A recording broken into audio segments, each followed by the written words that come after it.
So this is going to be another movie review. This one's called The Beach Bunnies, 1976. I'm giving this 5 out of 5 stars. This is going to be Ed Wood's last movie, 2 years before he died.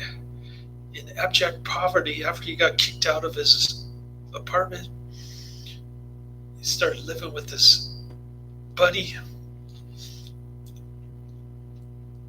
He screamed out to his wife, Kathy, that he couldn't breathe.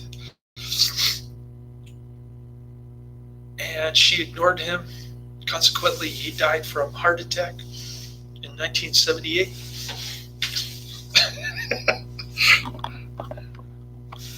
And Ed Wood co-wrote this one along with A.C. Stevens. It was one of A.C. Stevens' last movies. I think it was his second to last movie. And I posted the link in the description box. If you want to check it out, highly recommend it. You have to expand the description box, though, if you want to click on the link. I have a feeling that somebody's not doing that. But just to give you a heads up, that's how you click on the link. You have to expand the description box first. And the movie makes no sense. It's got inane dialogue.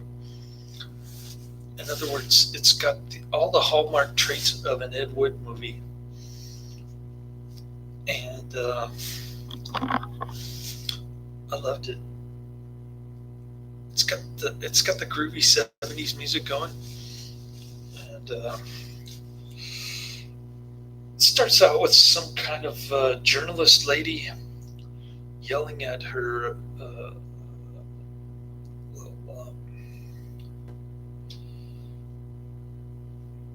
what do you call it? Her little reporter there. She's yelling at him for reporting that this actor guy got a sex change.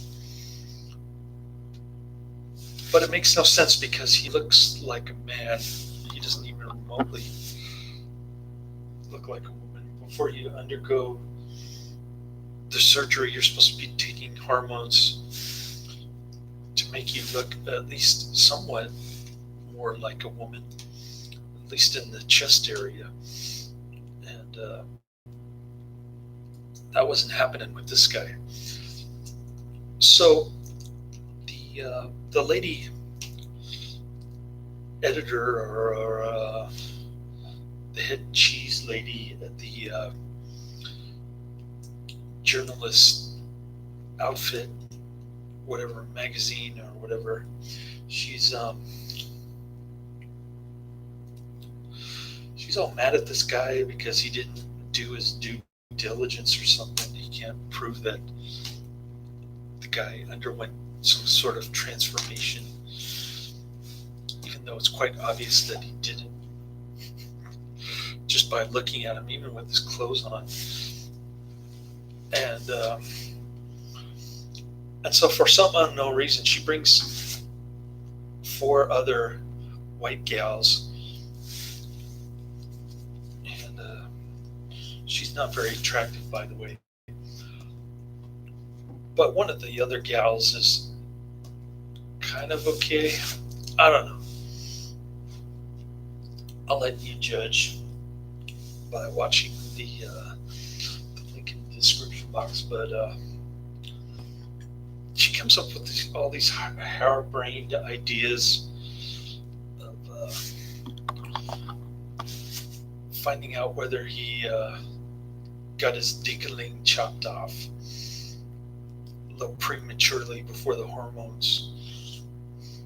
And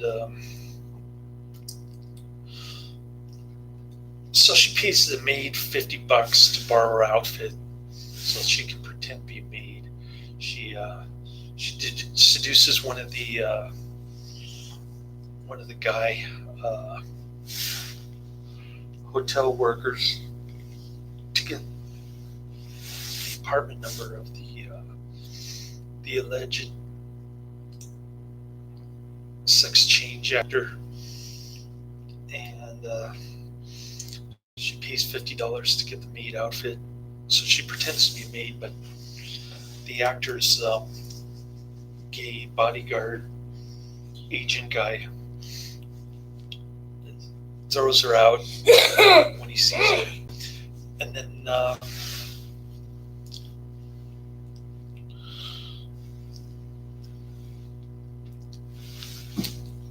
then she tries to pretend there's a fire. She starts yelling fire in the hallway, spraying the fire extinguisher in the hallway. And she tries to grab the actor in the crotch, but she ends up grabbing the gay bodyguard dude instead, and he calls her the B word. She keeps calling him the F word. And meantime, the four gals are just frolicking around, looking for guys, and they're full frontal. There's a rape scene where she actually enjoys it towards the end, and then there's full frontal three-way stuff going on, and a lot of that stuff with the groovy music in the background. And then they have a party on the beach with what? Oh, with better-looking ladies dancing around in bikinis to the bongo drums. And the actor shows up, sits right next to the main journalist lady, and like four couples are start getting intimate on the beach. And that's pretty much the movie. The ending didn't make any sense. It didn't really have anything to do with the rest of the movie, but I still love this flick. It's got all the traits of being an Ed Wood movie. I've seen almost all the Ed Wood movies, and I've seen a handful of A.C. Stevens movies. Ed Wood and A.C. Stevens worked closely on Orgy of the Dead, and then I think almost all of A.C. Stevens' 1970s movies are co-written by Ed Wood. So it's pretty cool that I found this one, sort of a hidden gem, I guess you'd say, and highly recommended. Check it out. That's about all I have to say about this movie. There's no plot. It's just pretty straightforward. I don't know why it gets an R rating or why it's called comedy, but that's what I saw on IMDb. So somebody's confused on IMDb, or maybe they just misclassified this movie somehow. But it's a lot more